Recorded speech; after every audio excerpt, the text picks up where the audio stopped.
We'll get started with the Britany Spears reaction to the Aguilera Blender interview. I don't think we'll be able to finish this before we have to break, but here's how it starts. I can't believe Christina said that about me, Britany Spears mutters in the December issue of Blender. Christina Aguilera took time out to talk about Spears. It began with Aguilera complaining about how Spears had received all the attention from The Kiss. Yep, I knew that was going to be a problem. Aguilera was especially put out that MTV's cameras cut from her smooch to Justin Timberlake's annoyed reaction. Yep. I didn't even notice that, Spears said when Aguilera's comments are read back to her. She puts on her Shirley Temple face and says coyly, I'm sorry. But then Blender reads Aguilera's next comment. When she encountered Spears recently, she said she seemed like a lost little girl who needed guidance. Spears is shocked by the quotation. Her eyes widen.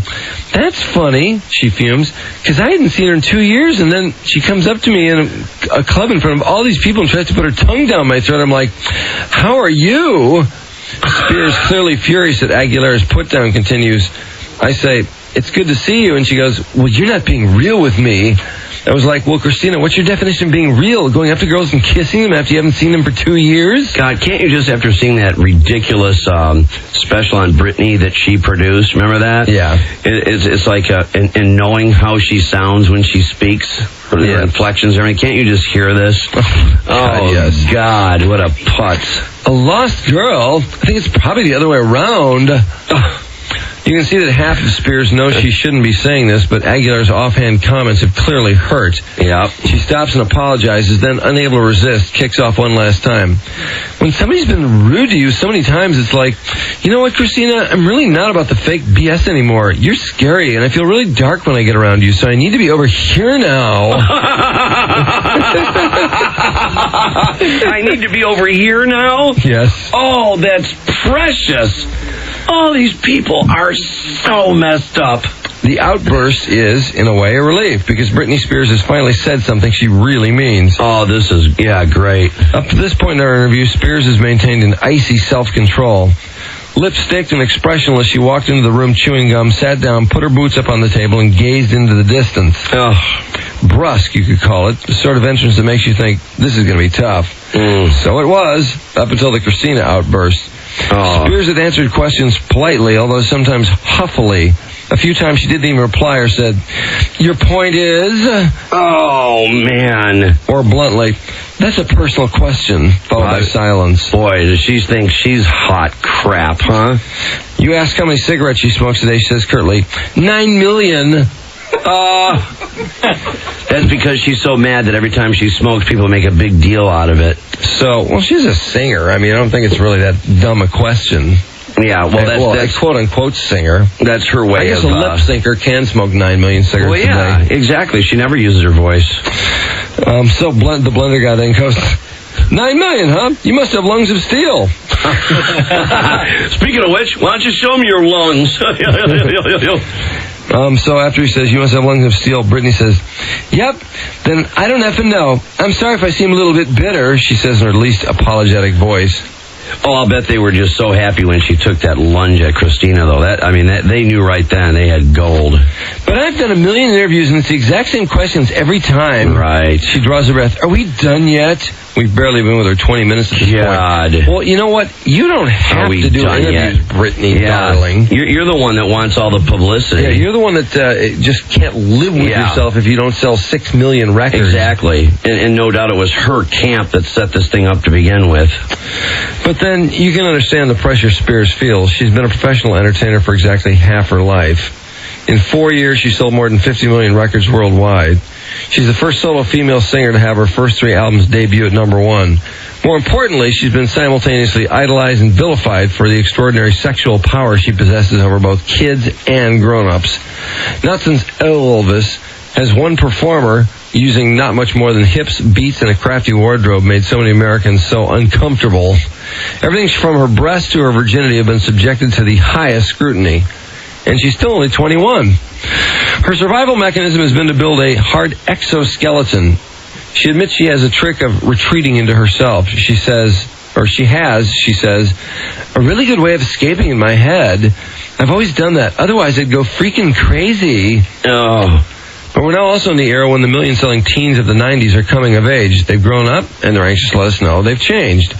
Her old beau, Justin Timberlake, did just spectacularly with his widely praised album, Justified. And nobody's done away with her lost little girl image more deliberately or successfully than her old nemesis, Christina Aguilera. Spears started her own process of growing up in public with her third album, 2001's Britany, which promised a raunchier, more adult Britney with tracks like I'm a Slave for You. It went straight to number one, but it was her poor-selling CD. As a post-teeny bopper, she still has a lot to prove. Let's find some more quotes here. That's where the fun starts. When she opens her mouth. Yeah. By the way, there's some of the photographs of her in there. Isn't that the magazine where there's a photograph of her ass crack? Yeah, it's nice. Yeah, kind of nice. Mm-hmm. Yeah, kind of nice butt crack, actually. Yeah, I was sort of getting a boner.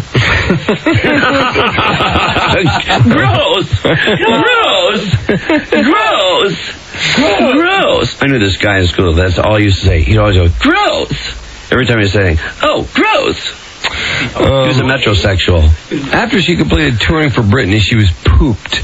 That's a quote. That's a quote? Yeah. I was so pooped. Oh, jeez. Her long-term relationship with Timberlake was over. She announced she was taking a hiatus. Well, actually, I just said that I wanted 2 or 3 weeks off, and the whole world was like, oh my God, she's gone. For just 2 or 3 weeks, she indulged herself in massages, eating strawberries and chocolate, watching Steel Magnolias, and America's Sweethearts with her girlfriends. Then she set out about creating In the Zone. By early 2003, Spears was testing out new songs by taking them to clubs such as A Show in New York. The venue name-checked on her new Moby-produced tracks Early Morning. She became a nightclub regular last year, though tabloids ran tales of her drunken exploits. She insists these were exaggerating. I'll just have 2 or 3 drinks now and then. I'm not really too much of a drinker, she says cautiously. Usually when I'm in a club, I'm kind of working, believe it or not. I usually write a song, go there and play it over the loudspeakers. Yeah, because if she has more than a couple of drinks, she's completely out of hand. Total pain in the ass. No, she doesn't. Does she get writing credits in any of these songs? I know of. Does she? I don't know. If anything, it's only lyrics. Well, she probably changes a word or two. Oh, probably. You know, like Avril Lavigne. Yeah. Clay Aiken. But In the Zone is different from what came before. For the first time she co-wrote most of the tracks, 8 of 13. For the first time. I was already writing songs when I was overseas touring, she says. The only thing that was scary to me is that I didn't know if they were good. Oh, God, what an airhead. Listen to this idiot. Do you trust people when they tell you they're good? No, you can't trust anybody. You have to go with your own feelings. Yeah, because you insist everybody kiss your ass so nobody can be honest. The songs on In the Zone are sexy, occasionally downright lascivious. On Showdown, she whispers, I don't really want to be a tease. Would you undo my zipper, please? Such tracks as Early Morning depict her trawling the dance floor to pick up men, a scenario she insists is purely imaginary. Oh. Despite the raunchiness, she's clearly more comfortable singing about sex than talking about it. I never really talked to anyone about my sexual life, she says flatly. If In the Zone has a theme, it's Spears' awakening to her sexuality as a single woman. Yeah, she agrees, but I think it's tastefully done. I don't believe in projecting yourself in a dirty way, but I like doing it because I haven't had it for a while. I was kind of obsessed for a while. People who talk about it all the time when they don't have it. Don't have what? Sensuality in their lives. In other words, the picture she keeps by her bedside is not one of some hunk, but of Mickey, her dog. Oh my God, Mickey, he's so cute, she trills. Single Woman has never been as graphically explored as on Touch of My Hand. Another day without. This is that's the big masturbation song, yeah, which should be theoretically hotter than hell. Another day without a lover, she purrs. The more I come to understand the touch of my hand, it's about Britney being on her own and touching herself. Where did that come from? Well, I don't know. It's a clever idea because there's never been a song about masturbation. A clever idea? Then they write, listen to this, editor's note. Technically speaking, there have been lots. See the last page of this feature where they list like 40 songs about masturbation. I'm sure. Not only that, on that particular song, she's still being shown as a co-writer. You would think she would write the whole thing if it's about the touch of her own hand. I can just imagine the lyrics, by the way. And masturbation is something everybody does? Yes, she says, yawning as if suddenly bored of the topic. Oh! Do you get worried about the reaction of a song like that will receive? Like what? She snaps, bringing people together to talk about masturbation. That's why I did it. It is.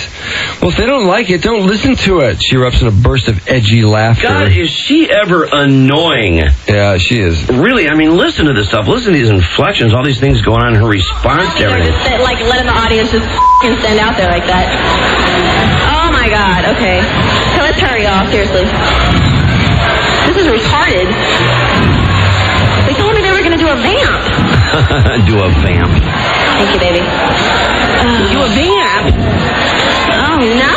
What are they doing? Oh, my pants are too short. I thought they were gonna. I know. Well, I'm just not gonna just stand now. That's what God, who can stand this idiot? Listen to that voice. Okay, thanks. Please, wake me up when this is over.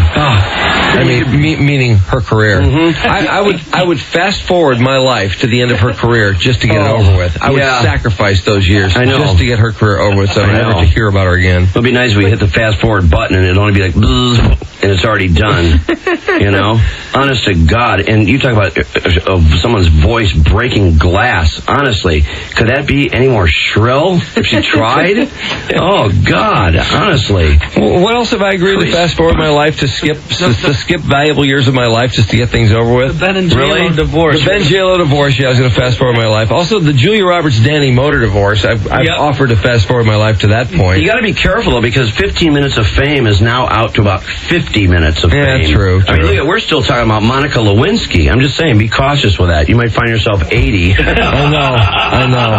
I got to watch out for that. Yeah, look out. I'm just saying a little caution on that one because these twerps are staying out there a long time. I have to say I'm becoming quite a fan of this Blender magazine because they interview people and they just trash them. And they actually let the interview subject trash themselves. But the additions to the interview are priceless. Well, that's just it, because they'll comment on the general characteristics of that person's personality. Like when you were reading Christina Aguilera yesterday, it was funny how letting her speak for a while with the quotes, and then the author comes out and says, man, she really uses the word edgy. She really overuses a word. And it's so true. She proceeds to use it like 8 more times in the interview. Funnier than usually hell. Referring to herself, of course. Of course, yeah. Well, back to Britany briefly. She's talking about the Saturday Night Live appearance. With Halle Berry, or? Yeah. Okay.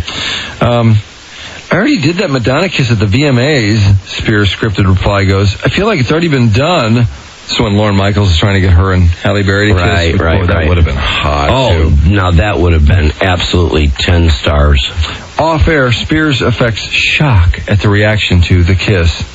It's freaking huge, like bleep, the S word. So many girls kiss each other. What's the big deal? I don't get it. I'm so busy doing my thing, I don't pay much attention to the magnitude of things until someone says, that was a big deal. Oh, please. Do you think that that's true? I mean, I don't know. She's such an airhead. It's possible that she's this stupid. I don't know. Missy Elliott said, we all knew Madonna would do something like that, but Britany, it was like seeing a nun kissing a rapper. She thinks I'm a nun? Spears giggles. It's so weird how our universe works. One part of the world thinks that I'm, like, so sweet, and another part of the world thinks I'm this sexy vixen. I don't understand it. Sexy vixen. How about the other part of the world that think you're just a beat-up slut? Yeah, you left them out. A beat-up drunken slut. Yeah, you left the majority out. Yeah. Yet that contrast clearly helps make the Britney Spears brand so powerful.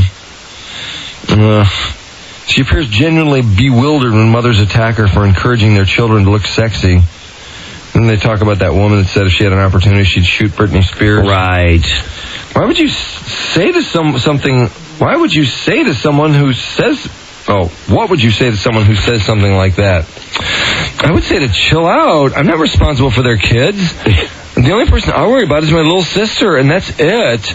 I'm not here to please another family, just mine. She pauses. That's nice for her fans to know. Well, you know what? Everybody, that business of that kiss, and everybody that had the young daughters and so forth that had all the Britney posters in their rooms and everything, all of a sudden these parents are trying to explain what just happened. So this big shockwave as she was trying to convert from her bubblegum audience to the adult market, of course. And it's amazing because she sits there and she says that, like, I'm not responsible for their kids. But on the other hand, it came out that she spent, I don't know how much time talking to her little sister, explaining it before she did it. Oh. So, it goes to show you. But when it comes to everybody else trying to explain it, I'm not responsible. Hey, that was your audience there. You're burning a bridge, so I hope you don't have to fall back on it. Did you find it odd when you were interviewed about the kiss on CNN by a bow-tied Tucker Carlson? Spears looks completely blank. She does this a lot. I believe the it. interviewer. Oh, she suddenly remembers the fuddy-duddy guy. He was so sophisticated. It was like, go take a Valium. Bless his heart. He was really into the interview a bit too much. On the small SNL stage, Spears and her dancers ripped through In the Zone's first single, the Madonna collaboration, Me Against the Music. When it comes to Madonna's verse, she can't help mouthing along to the words. She's clearly elated to have had Madonna guest on her new album. See, look at this. This author is great. I love this writing style. It's great. They are slinging mud while they're going along in this thing. Spears has been a Madonna fan for years. The first time they met, Spears said awkwardly, I think I should hug you. I was kind of pitiful, she says, smiling at the memory. I didn't know what to say. I can't believe she's on my record. It's not just that she's on the record. Madonna wrote the verse unbidden. I just asked her to do a little thing, but she really went there. She did a lot of stuff to it. Oh. Spears was in a hotel room in Boston when the tape arrived. When she heard the verse Madonna had added to the song, she was beyond surprised. She cried. Oh, brother. Oh, man. Here's the Madonna verse. That's just dysfunctional. Hey, Britany, you say women lose control. Come over here. I got something to show you. The lyrics could be Madonna generously passing the baton to the new talent, but they also found like a taunt from the old guard to the uptight youngster. It's time to lose control. If you think you're so hot, better show me what you got. Ooh, clever, Madonna. Oh, yeah. Boy, that took some time to develop that rhyme, huh? Jeez, boy, oh boy, some major brain cells expended in that process. Roses are red. God. Backstage, Spears doesn't hang out with the stars. Mind bender. She stays within her own comfort zone. She prefers to hang out with her girlfriends. They have, she says, recently discovered hookahs. Spears' favorite smoke is strawberry-flavored tobacco. I didn't even know there was a thing such as a hookah until 2 weeks ago.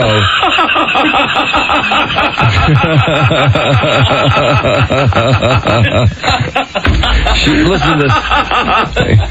Try not to laugh too hard. Okay. She stops abruptly and asks, hookah's not like weed, is it? No. She looks relieved.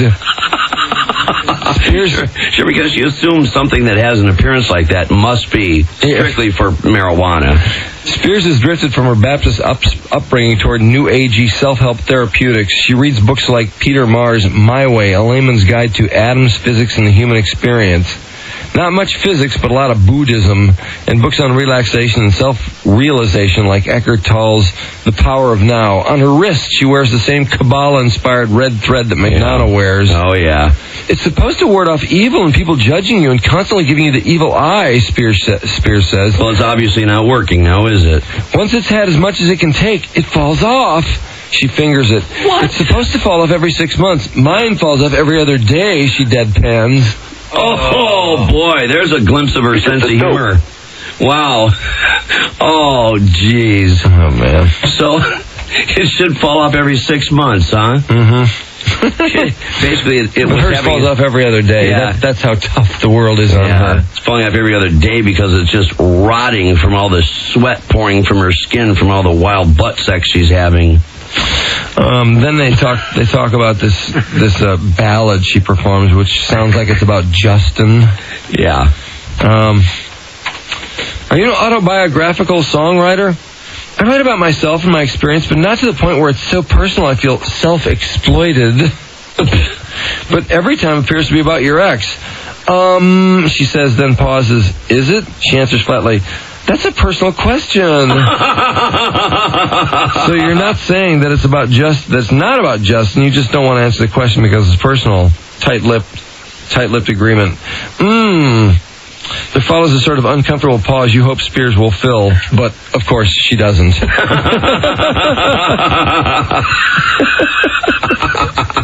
4 days after SNL. That's great. There's additional commentary. It really fills in her entire personality, doesn't it?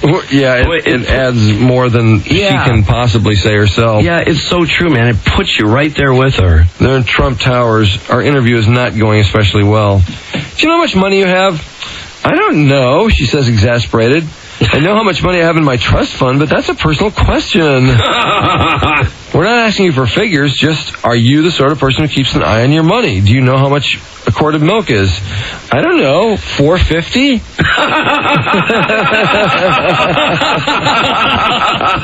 You're just a dope.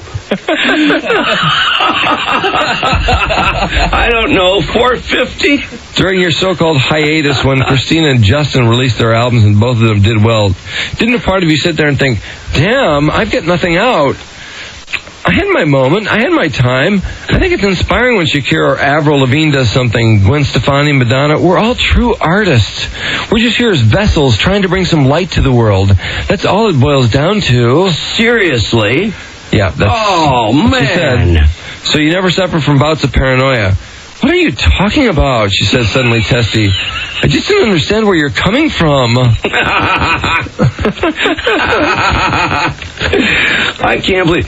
Isn't that something? See, that's like that Christina Aguilera. The same business about being an artist. We're vessels bringing the light to us poor, stupid people out here. Ugh. Did you hear about how U.S. soldiers found a picture of you on the wall inside one of Saddam Hussein's palaces in Iraq? They did? That's scary. She picks up a bottle of water. So what? She suddenly asks, suspicious that Blender is trying to pin something bad on her. In the wake of September the 11th attacks, you were mentioned as one of the reasons people were hostile to America. You were alleged to represent the immorality of American culture. What the hell are you talking about? What the hell, she says, huh? Did you ever hear that? This interview is way too deep. Pause. Given that you've just begun to promote your new CD, you've got months of interviews ahead of you. It's going to be trying, isn't it? Yes, it is. How on earth are you going to cope? Suddenly, for a second, the ice melts. She relaxes for a sudden burst of laughter. Oh, I don't know. Gosh. I work out at night and I box, and that relieves a lot of stress. I love to box. And presumably you imagine you're striking a journalist every time you hit a punching bag. No, she laughs again. I'm sorry, I'm being kind of rude right now. And I feel bad saying all the stuff about Christina, but there's been some shady stuff there.